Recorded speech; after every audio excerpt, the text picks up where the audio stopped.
문으로 들어가거라.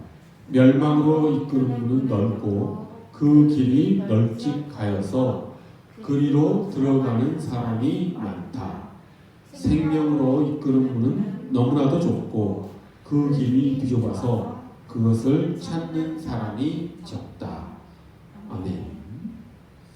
오늘 설교는 생명으로 인도하는 좁은 문으로 들어간다는 것이 어떤 의미를 갖는 것인지, 그리고 좁은 문으로 들어간다는 것이 우리의 신앙생활에서 어떤 모습을 보이며 나타나는지 그것을 살펴보고자 합니다.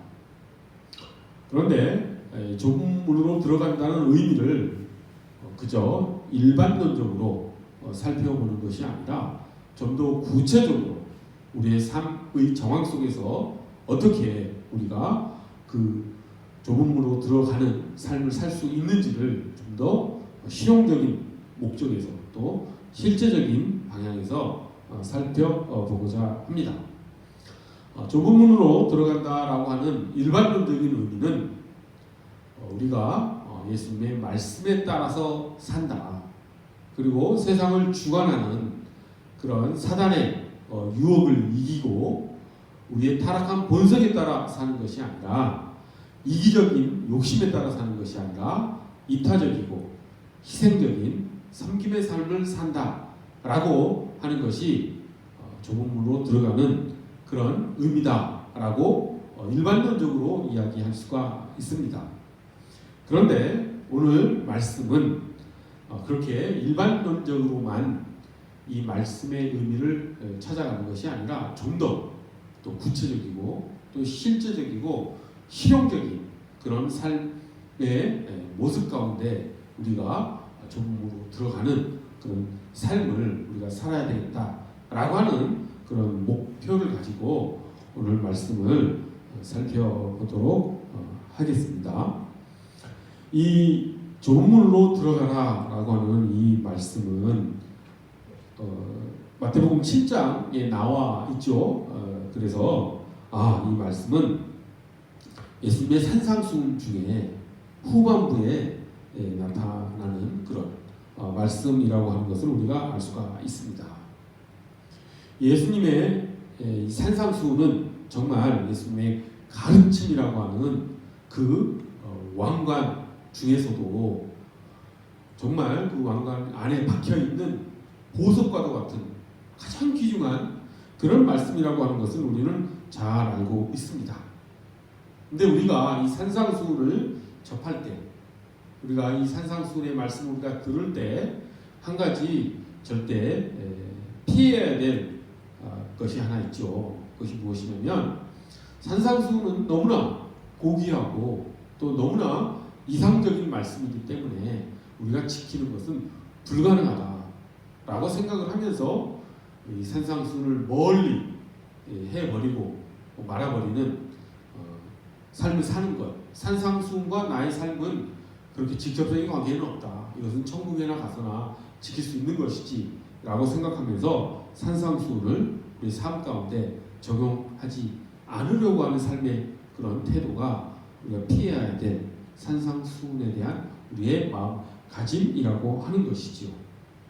우리는 이 산상수훈을 통해서 우리의 삶이 더욱 풍성해지고 이 산상수훈을 통해서 우리가 어떤 삶을 살아야 되는지 그리고 우리의 삶의 방향은 어디로 향해 가는 것인지를 구체적으로 알 수 있는 그런 실용적인 매뉴얼로서 이 산상수훈을 바라봐야 된다고 하는 것이지요.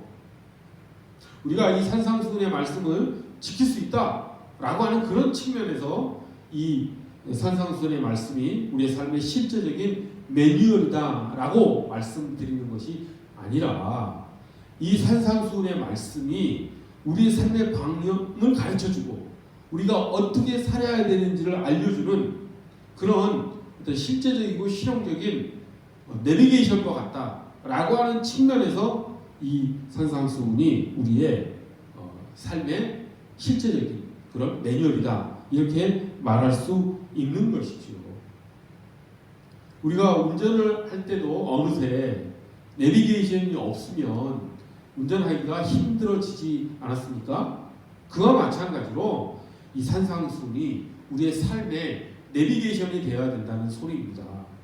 우리가 비록 이 산상수훈의 구체적인 구절 하나하나를 우리가 온전하게 지키면서 살아가지는 못한다 하더라도 이 산상수훈이 우리의 삶의 목적지를 알려주는, 우리의 삶의 방향을 알려주는 그런 정말 실용적인 그런 내비게이션이다. 우리의 삶의 지침서다, 매뉴얼이다 라고 하는 그런 생각으로 이 산상수훈을 바라보고 이 산상수훈을 우리의 삶에 가까이 하는 그런 삶의 태도가 필요하다라고 하는 것이지요. 그래서 이 시간 그 산상수훈이 구체적으로 우리의 삶에 어떻게 적용되어야 되는가라고 하는 것을 살펴보고자 하는 것입니다. 그 구체적인 그리고 실제적이고 실용적인 이 산상수훈의 말씀을 우리가 깨닫기 위해서 먼저는 이 산상수훈의 말씀을 좀 더 큰 그림에서 개략적으로 살펴보는 그런 과정이 좀 필요합니다. 과연 산상수훈은 어떤 말씀이 들어가 있는가? 우리가 아주 익숙한 말씀이지만 먼저 전체적으로 대략적인 이렇게 큰 그림을 먼저 그려봄으로써 우리가 더욱 산상수훈의 말씀을 체계적이고 또 친숙하고 익숙하게 자꾸만 접근해 나아가는 그런 태도도 필요한 것이지요. 그래서 이 시간 먼저 산상수훈의 전체적인 말씀을 좀 살펴보도록 하겠습니다. 그리고 그 이후에 좀 더 구체적인 또 산상수훈의 말씀이 우리 삶에 어떻게 적용되는가, 우리는 그 말씀을 어떻게 우리 삶의 매뉴얼로 삼을 것인가에 대해서 좀 더 구체적인 방법을 찾아보도록 하겠습니다. 산상수훈은 먼저 팔복으로 시작을 하지요. 그래서 예수님께서 마음이 가난한 자는 복이 있나니라고 하는 말씀으로 산상수훈이 시작됩니다. 그러면서 예수님께서는 정말 너희는 복이 있다라고 하는 그 대상이 되는 그런 사람들을 누구로 말씀하셨냐면 첫 번째 마음이 가난한 사람, 두 번째 슬퍼하는 사람, 또 온유한 사람, 또 의인을 위하여 핍박받는 사람, 또 평화를 위하는 사람, 마음이 청결한 사람, 또 자비로운 사람들, 의에 줄이고 목마른 사람들, 이런 사람들이 복이 있다라고 예수님께서 말씀하시죠. 팔복이죠. 팔복, 8가지 복. 그런데 이 말씀을 우리가 깊이 묵상하면 묵상할수록 이 말씀은 정말 세상의 가치관과는 180도 다른 그런 말씀이라는 것을 우리가 깨닫게 되죠. 그래서 이 말씀을 더 깊이 생각해 볼수록 우리에게 충격적으로 다가오지 않을 수 없습니다. 왜냐하면 우리가 살아가면서 세상 속에서 복이 있는 사람은 슬퍼하는 사람이 아니고 온유한 사람이 아니고 가난한 사람이 아니고 의에 줄이고 목마른 사람이 아니고 핍박을 받는 사람이 아니라는 것을 우리가 경험하고 우리가 눈으로 보기 때문이죠. 세상에서는 어떤 사람이 복이 있다라고 이야기합니까? 가난한 사람이 아니라 부자, 물질이 풍요로운 사람이 복이 있다라고 말하지요. 슬퍼하는 사람이 아니라 애통하는 사람이 아니라 세상을 즐기면서 기쁨 가운데 살아가는 사람이 복이 있다라고 세상은 말을 하지요. 온유한 사람이 복이 있는 것이 아니라 경쟁력 있고 능력 있는 사람이 복이 있다라고 세상은 이야기합니다. 평화를 만드는 사람이 복이 있다라고 말하는 것이 아니라 경쟁에서 이기는 사람, 갈등에서 상대를 누르는 사람이 복이 있다라고 세상은 이야기하지요. 또 의에 줄이고 목마른 사람이 배부른 것이 아니라 권력을 쥐고 흔드는 사람, 명예를 차지한 사람이 복이 있다라고 세상은 이야기합니다. 이처럼 예수님께서 말씀하시는 복이 있는 사람과 우리가 세상에서 보고 듣고 느끼는 복이 있는 사람과는 이처럼 180도 다른 그런 모습을 우리가 볼 수 있다라고 하는 것이 이 산상수훈의 처음 부분 팔복에서 우리가 느끼는 그런 충격적인 그런 만남이라고 할 수가 있지요. 이처럼 예수님의 말씀은 세상의 가치관과 다른 하나님의 가치관으로 우리가 복을 누리며 살아야 된다라고 하는 말씀으로 산상수훈을 시작을 합니다. 그러면서 예수님께서는 우리 그리스도인들은 세상의 빛과 소금이 되어야 된다라고 하는 말씀을 하시지요. 그리고 그렇게 세상의 빛과 소금의 삶을 살면서 우리가 율법을 완성하는 그런 사람으로서 살아갈 수 있다. 그렇게 살아감으로써 우리가 율법을 완성하는 사람으로서 살아감으로써 우리는 천국에 들어갈 수 있다라고 예수님께서 아주 엄격한 말씀을 하십니다. 예수님께서 이 땅에 오신 것은 율법을 폐하러 오신 것이 아니라 율법을 완성하러 왔다라고 하는 말씀을 하시면서 더욱더 엄격한 율법의 준수를 우리에게 촉구하시는 것이라고 할 수가 있습니다. 그리고 나서 예수님께서는 율법에 정말 깊이 가장 율법 정신의 깊은 곳까지 들어가는 말씀을 해주십니다. 그래서 단순히 우리가 십계명에서 말하는 그런 행위를 지키는 규범을 넘어서서 더 깊은 그 행위의 깊은 곳까지 우리를 이끄시는 그런 말씀을 우리에게 선포하시지요. 살인하지 말라라고 하는 그 제6계명, 그 10계명의 제6계명을 우리에게 단순히 말씀하시는 것이 아니라 살인하지 말라라고 하는 계명의 그 뿌리가 어디에 있는가, 그 율법 정신의 밑바닥에는 무엇이 도도하게 흐르고 있는가라고 하는 것을 예수님께서는 우리에게 알려주십니다. 그래서 형제에게 노하는 자마다, 화를 내는 자마다 살인하는 것과 같다라고 하는 말씀을 하시는 거죠. 우리가 살아가면서 형제간에, 자매간에, 남매간에 욕을 한 번 안 해본 사람이 어디 있겠습니까? 그런데 그런 우리의 연약한 부분이 살인하는 것과 같다라고 예수님께서 말씀하시면서 살인하지 말라라고 하는 그 십계명의 그 말씀의 본의가, 그 율법 정신이 어디에 있는지를 우리에게 깨닫게 하심으로써 우리가 어떻게 삶의 목표를 두고 살아야 되는지를 말씀해 주시는 것이지요. 이와 더불어서 살인하지 말라, 간음하지 말라라고 하는 그런 말씀을 통해서 율법 정신의 뿌리가 어디에 있는지를 말씀해 주시죠. 그리고 이혼에 대하여 또 맹세에 대해서 그런 식으로 말씀을 해 주십니다. 그리고 또한 이제 이어서 악을 악으로 갚지 말고 악을 선으로 대하라는 말씀을 우리에게 주시죠. 그렇게 우리가 삶을 살아야 된다. 우리의 삶의 방식은 복수하는 그런 삶을 살아가서는 안 된다. 상대방이 우리를 악하게 대한다 할지라도 우리는 선하게 그 상대를 대하며 살아야 된다라고 하는 삶의 방식을 우리에게 제시하십니다. 그렇게 우리가 살아갈 때 우리가 하나님의 자녀가 될 수가 있다라고 하나님께서 우리에게 말씀하시지요. 그를 통해서 우리는 하나님이 완전하신 것과 같이 우리도 완전해질 수 있다라고 말씀을 하십니다. 우리의 삶의 방식이 하나님의 방식대로 살아야 된다. 악을 악으로 갚는 것이 아니라 악을 선으로 대하라고 하는 그런 삶의 방식을 통해서 우리는 하나님의 자녀가 될 수 있다라고 예수님께서 말씀하시죠.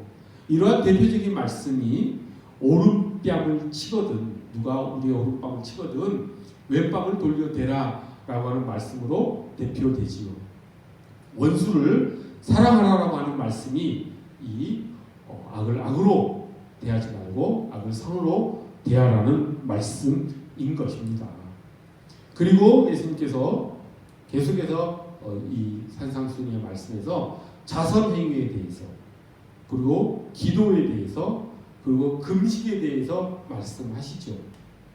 이 세 가지 행위를 할 때 예수님께서는 절대적으로 경계하시는 말씀이 무엇이냐면 자선행위, 기도, 금식 다 선하고 의로운 행동이죠. 이런 선한 행동을 할 때 절대적으로 경계해야 되는 것이 무엇이냐고 예수님께서 말씀하시냐면 남에게 보이려고 기도하거나 남에게 보이려고 자선 행위를 하거나 금식하지 말라는 말씀을 우리에게 전해 주십니다. 기도를 할 때 회당에서나 길목 사거리에서 사람들에게 보이려고 이렇게 서서 기도하는 그런 위선적인 그리고 가식적인 그런 기도하지 말라라고 예수님께서 말씀하시죠. 자선행위 할 때도 마찬가지이고 금식할 때도 그렇게 드러내려고 하는 남에게 인정받고자 하는 그런 마음으로 위선적으로 그런 행동을 하지 말라라고 예수님께서 말씀하시죠. 인간은 본능적으로 자신이 남에게 잘 보이고 싶어하는 그런 마음이 있습니다. 칭찬받고 싶어하고 인정받고 싶어하는 그 마음이 그런데 우리를 위선적인 삶으로 인도한다라고 하는 것이죠. 그런 자선행위, 기도, 금식하지 말고 하나님을 향해서 그런 선한 행위를 하라라고 예수님께서 말씀을 하시죠. 그래서 이것을 대표하는 말씀이 오른손이 하는 일을 왼손이 모르게 하라라고 예수님께서 우리에게 말씀해 주십니다. 그리고 계속해서 예수님께서는 산상수훈에서 우리의 소망을 하늘에 두고 살으라고 예수님께서 말씀하시죠. 그와 연관지어서 먼저 그의 나라와 하나님 나라와 하나님의 의를 구하라. 그리하면 하나님께서 모든 것을 다 채워주신다. 그러므로써 우리의 삶의 모든 것을 하나님께 맡기는 삶을 살아라고 예수님께서 말씀하시죠. 내일 일은 내일 걱정하라고 예수님께서 말씀하십니다. 그리고 또한 산상수훈에서 예수님께서는 남을 비판하지 말라. 그러기 전에 먼저 나를 성찰하라. 남의 눈에 대들보를 지적하기 전에 내 눈에 반대로 얘기했죠. 남의 눈에 티끌을 지적하기에 앞서서 내 눈에 대들보를 먼저 바라볼 줄 알아라. 자신을 먼저 성찰하는 삶을 살라고 말씀해 주시는 것이죠. 그리고 예수님께서는 하나님과의 우리의 관계가 아버지와 자녀의 관계로서 우리 하나님과의 관계를 맺어라 라고 이야기하십니다. 그러면서 자녀로서 하나님께 구하고 찾고 두들겨라. 그러면 예수님께서 하나님께서 그 구하는 자마다 줄 것이고 찾는 자마다 찾게 할 것이고 두드리면 열어주실 것이다. 아버지가 자녀에게 그런 일을 해주지 않으실 이유가 없다. 세상의 아버지들도 좋은 것을 주려고 애쓰거늘 하늘의 아버지께서 이 하나님의 자녀들에게 좋은 것을 주시 않겠느냐라고 이야기하시면서 우리가 하나님과의 관계를 이렇게 친숙하고 또 의존하는 하나님을 의지하는 하나님을 아버지로 아는 그런 관계로 살으라라고 하는 말씀을 우리에게 해 주시죠. 그리고 이 율법의 핵심 황금율이라고 하죠. 그 말씀을 또한 산상수훈에서 이야기하십니다. 너희가 무엇이든지 남에게 대접받고 싶은 대로 남을 대접하라라고 하는 이것이 율법의 본뜻이다 라고 하시면서 율법의 핵심 내용을 우리에게 말씀해 주십니다. 그리고 나서 이렇게 아주 긴 그리고 황금과도 같은 그런 말씀을 우리에게 쭉 전해주시고 나서 오늘 본문 말씀을 우리에게 주신 것입니다.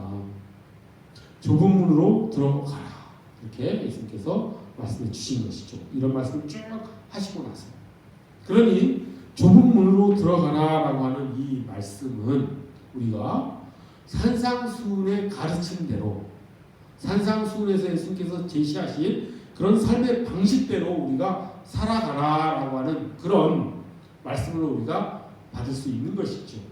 좁은 문으로 들어가는 삶이라고 하는 것은 산상수훈을 우리의 삶의 방식으로 알고 그 방식대로 우리가 살아가는 것이다 라고 하는 것을 우리가 깨달을 수 있고 우리가 그렇게 살아야 된다라고 하는 그런 말씀입니다. 그러면서 예수님께서는 좁은 문으로 들어가라 라고 말씀하신 다음에 이제 산상수훈을 마무리하시는데 그 마무리는 그 말씀에 대한 실천을 하며 살아야 된다라고 하는 말씀으로 끝맺음을 하시죠. 세 가지 측면에서 실천의 의미를 말씀하십니다. 좋은 나무에서 좋은 열매가 맺힌다. 이 좋은 열매를 맺힌다라고 하는 것은 말씀을 실천한다라는 그런 의미를 우리에게 주시는 것이죠. 그리고 두 번째 아주 유명한 말씀을 또 하시죠. 주님 주님하고 부르는 자마다 다 천국에 들어가는 것이 아니다. 예수님의 말씀을 듣고 그것을 행하는 자여야만이 천국에 들어갈 수 있다라고 말씀하시면서 실천의 중요성을 강조하시고 마지막으로 하나님의 말씀을 듣고 실천하는 자는 반석 위에 집을 지은 자와 같다라고 하는 말씀을 하심으로 산상수훈이 대단원의 막을 내립니다. 자, 이렇게 산상수훈이 전체적으로 어떤 말씀을 우리에게 주시는 것인지 우리가 큰 틀에서 우리가 살펴봤습니다. 이 산상수훈의 말씀을 이제 전체적으로 요약하면 이런 말씀인 것이죠. 산상수훈에는 우리에게 삶의 방식을 이렇게 알려주시는 그런 말씀인데 전체적으로 이것을 좀 더 핵심적으로 요약하면 산상수훈은 우리가 위선적인 삶을 살지 말라. 나를 드러내고자 하는 삶을 살지 말라. 그것은 좁은 문으로 들어가는 것이 아니라 넓은 문으로 들어가는 것이다. 멸망으로 인도하는 문 속으로 들어가는 것이다 라고 말씀하시죠. 위선적이고 가식적이고 나를 드러내려고 하는 삶이 아니라 하나님께 나아가는 삶을 살아라. 나를 의지하고 나의 능력을 믿고 나의 힘으로 사는 것이 아니라 하나님을 의지하고 하나님을 바라보는 삶을 살아라 라고 산상수훈에서 말씀하시는 것입니다. 우리의 삶의 방식이 악을 악으로 대하는 것이 아니라 복수하기 위해서 사는 것이 아니라 선으로 악을 대하는 삶의 방식을 따라라 라고 예수님께서 우리에게 말씀하시는 것이죠. 그것이 전반적인 산상수훈에 흐르고 있는 그런 우리의 삶의 그런 방식인 것을 우리가 전체적인 그림을 요약해서 우리가 그려보면 우리가 그렇게 요약할 수가 있습니다. 나의 영광을 추구하는 삶이 아니라 하나님의 영광을 추구하는 삶을 살라라고 하는 것이 산상수훈의 말씀을 요약하는 것이라고 할 수가 있지요. 이제 모두의 말씀 드렸듯이 그러면 구체적으로 우리가 어떻게 사는 것이 좁은 문으로 들어가는 삶인가 라고 하는 것을 우리가 이제 살펴보도록 하겠습니다. 그것은 우리가 산상수훈 6장 5절 8절 말씀을 통해서 우리가 구체적으로 어떻게 살아가야 되는지를 살펴보도록 하겠습니다. 마태복음 6장 5절 8절을 보면 예수님께서 기도에 대해서 가르치실 때 해서는 안 되는 기도와 또 해야 되는 기도에 대해서 말씀하고 계십니다. 이런 말씀이 있죠. 제가 봉독해 올려드립니다. 너희는 기도할 때 위선자들처럼 하지 말아라. 그들은 사람들에게 보이려고 회당과 큰 길 모퉁이에 서서 기도하기를 좋아한다. 내가 진정으로 너희에게 말한다. 그들은 자기네 상을 이미 다 받았다. 자, 이렇게 기도하는 것은 넓은 길, 멸망으로 인도하는 넓은 길로 들어가는 것이라고 예수님께서 말씀하신 것이죠. 그러면서 예수님께서는 좁은 문으로 들어가는 기도가 어떤 기도냐라고 우리에게 알려주시기 위해서 너는 기도할 때 골방에 들어가 문을 닫고서 숨어서 계시는 내 아버지께 기도하라 이렇게 말씀하십니다. 즉 하나님을 바라보는 그런 기도를 하라고 하는 것이죠. 우리가 앞서 살펴봤듯이 위선적인 삶이 아니라 자기를 드러내는 삶이 아니라 하나님을 바라보고 그 하나님을 목표로 해서 하는 삶을 살라라고 하는 그런 말씀과 더불어 기도할 때, 우리가 구체적으로 기도할 때도 그런 마음으로 기도를 하라고 하는 것입니다. 자기를 드러내고자 하는 것은 넓은 문, 하나님을 향해 나아가고자 하는 마음이 좁은 문이다라고 우리에게 구체적인 기도의 방식을 알려주시는 것이죠. 그리고 예수님께서 두 번째로 기도할 때 피해야 될 것에 대해서 말씀하십니다. 예수님께서 7절에서 이렇게 말씀하시죠. 우리가 해서는 안 되는 기도, 너희는 기도할 때에 이방 사람들처럼 빈말을 되풀이하지 말아라. 그들은 말을 많이 하여야만 들어주시는 줄로 생각한다. 라고 말씀하시면서 우리가 하지 말아야 될 기도, 우리가 넓은 길로 들어가는 기도, 멸망으로 인도되는 기도, 그런 기도를 하지 말라라고 예수님께서 말씀하시죠. 그래서 우리가 구체적으로 기도할 때 이런 기도는 해서는 안 되는 것이죠. 이런 기도를 다른 말로 표현을 하면 말을 많이 하는 기도, 말을 반복하는 기도, 이것을 우리가 다른 말로 표현하면은 주술적인 기도라고 우리가 말할 수가 있습니다. 우리는 이런 주술적인 기도를 해서는 안 된다라고 하는 것이죠. 우리가 기도라고 하는 구체적인 행동을 할 때 이런 주술적인 마음을 가지고 기도해서는 안 된다라고 하는 것입니다. 주문부원 해서는 안 된다라고 하는 것이죠. 말을 되풀이하고 말을 많이 해야지 하나님께서 들어주신다. 우리가 무슨 정성을 가득 담아서 하나님께 들어야지만 하나님 우리 기도를 들어주신다라고 하는 그런 사고방식으로, 그런 생각으로 하나님께 기도 드리는 것은 주술적인 기도다. 그런 기도 삼가하라 라고 지금 예수님께서 말씀하시는 것입니다. 주술적인 게 무엇입니까? 주술적이라고 하는 것은 초자연적인 존재를 의존하고자 하는 마음으로 자기의 욕망을, 그것을 추구하는 그런 마음, 자기가 갖고 싶은 것, 자기가 욕망하는 대상, 어떤 것을 자기가 어떤 초월적인 존재, 초자연적인 존재에 의존해서 그에게 영향을 받아서 그것을 얻어내고자 하는 그런 마음이 주술적인 마음인 것이죠. 우리가 하나님을 바라볼 때 그런 마음으로 하나님께 나아가서는 안 된다. 그런 기도를 드려서는 안 된다라고 하는 말씀이 이 마태복음 6장 7절, 기도할 때 되풀이하는 기도하지 말아라.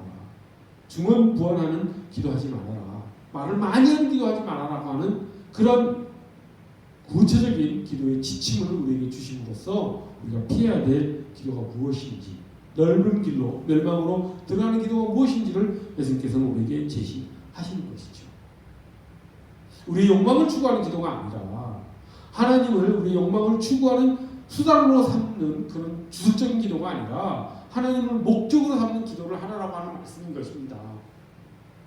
우리가 기도할 때 절대 피해야 될 것을 하나님을 수단화하는 것이 아니라 우리가 하나님을 목적으로 알고 하나님을 바라보는 기도를 하라라고 하는 것이죠. 무엇이 좁은 길이고 무엇이 넓은 길인지 예수님께서 여기서 확연하게 우리에게 말씀해 주시는 것입니다. 하나님을 수단화하는 것, 넓은 문입니다. 하나님을 목적으로 하는 기도, 그것이 좁은 길이라고 하는 것이죠. 그것이 우리를 생명으로 인도하는 기도라고 하는 것입니다. 우리가 하나님이 하나님 되심으로 우리가 알고 그 하나님 되심으로 우리가 하나님을 즐거워하고 그 하나님과 함께 기뻐하며 하나님을 즐기는 것, 그것이 좁은 문으로 들어가는 그런 기도라고 하는 것입니다.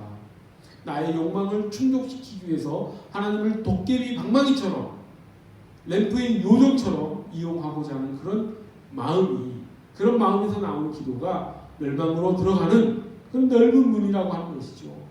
그런 기도 말고 정말 하나님이 하나님 되심으로 그것이 정말 좋아서 하나님께 영광 돌리고 하나님을 영화롭게 하는 기도 가운데로 우리가 나아가기를 예수님께서는 이 말씀을 통해서 우리에게 제시하시는 것이죠. 이렇게 구체적으로 우리가 기도할 때 어떻게 기도해야 되는지를 알려주는 것이 이 산상수훈에 따라서 우리가 살아가는 길이라고 하는 것입니다.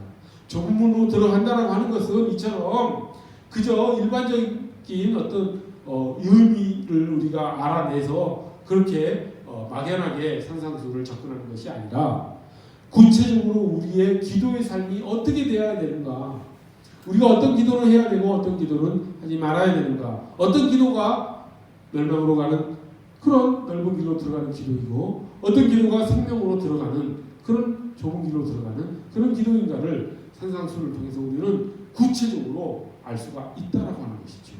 그렇기 때문에 산상수훈은 우리의 실제적이고 실용적인 내비게이션의 역할을 한다라고 하는 것입니다. 이런 산상수훈이 제시하는 그런 삶의 방식을 우리가 따랐을 때 우리의 생활 방식이 변화되는 것이고 우리가 하나님의 자녀로서 거듭나게 되는 것이죠. 이런 방식을 우리 삶 가운데 적용했을 때 우리가 먹는 행위도 이 산상수훈의 삶의 방식에 따라서, 원리에 따라서 살아갈 수가 있습니다. 우리가 먹을 때 그저 그 먹는 것을 우리가 생존하기 위해서만 먹는다, 또는 쾌락을 위해서, 먹는 즐거움을 위해서만 먹는다라고 하는 것은 그냥 넓은 문으로 들어가는 그런 먹는 행위가 되겠죠. 물론 필요한 행위지만 그것이 우리에게 생명으로 인도하는 좁은 문으로 들어가는 먹는 행위는 아닌 것이죠. 우리가 어떤 마음으로 어떤 방식으로 먹어야지 생명으로 인도받는 좁은 문으로 들어가는 먹는 행위가 되겠습니까? 감사하는 마음으로 그 음식을 하나님께서 창조해 주시고 그 음식을 공급해 주시는 하나님께 감사하는 마음으로 그 먹는 행위를 했을 때 그것이 진정한 먹는 행위에 맞는, 걸맞는 그런 좁은 문으로 들어가는 생명으로 인도하는 그런 먹는 행위가 되겠지요. 그리고 그 먹는 행위를 통해서 단순히 미각의 쾌락만 느끼는 것이 아니라 하나님의 일에 참여할 수 있고 하나님의 그런 사명이, 하나님께서 우리에게 주신 그 사명에 참여할 수 있는, 사명을 행하는 그런 생명으로 인도하는 문으로 들어가는 그런 행위를 할 수 있는 것이라고 하는 것입니다. 먹는 행위조차도 이처럼 우리가 어떤 마음가짐으로, 우리가 어떤 삶의 태도로 하느냐에 따라서 그것이 좁은 문으로 들어갈 수 있느냐 아니면 넓은 문으로 들어가느냐라고 하는 것을 가름하는 그런 행위가 될 수 있다라고 하는 것입니다. 이처럼 산상수훈이 우리의 삶을 인도하는 구체적인 삶의 방식이 되었을 때, 그리고 원리가 되었을 때 우리는 이 산상수훈을 우리의 삶의 실제적이고 실용적인 내비게이션으로, 우리의 삶의 매뉴얼로 우리가 가질 수 있다라고 하는 것입니다. 그렇게 산상수훈과 함께하는, 그렇게 하나님께서 제시하는 삶의 방식을 따르는, 그럼으로써 하나님께서 우리를 생명으로 인도하시는 그 길을 따라 나서는 우리 모두가 되기를 간절히 소원합니다. 기도하겠습니다. 거룩하고 자비로우신 하나님 아버지, 하나님께서 우리에게 좁은 문으로 들어가라고 말씀하셨습니다. 그 길이 생명으로 인도하는 그런 문이라고 예수께서 말씀해 주셨습니다. 하나님, 저희가 정말 그 좁은 문으로 들어갈 수 있도록 저에게 지혜를 주시고 저에게 힘을 주시고 저에게 은혜를 베풀어 주시옵소서. 그 좁은 문으로 들어가는, 그 생명으로 들어가는 길을 저희가 찾아 나아갈 수 있도록 하나님께서 인도하여 주시옵소서. 그 길이 산상수훈이 우리에게 제시하는 길임을, 산상수훈이 우리에게 제시하는 삶의 방식을 따르는 길임을 저희가 깨닫고 구체적으로 우리가 삶을 살아갈 때 그 하나님께서 우리에게 말씀해 주시는 그 삶의 원리에 따라 우리가 살아가도록 저희를 이끌어 주시옵소서. 감사드리오며 귀하신 예수 그리스도 이름 받들어 기도드립니다.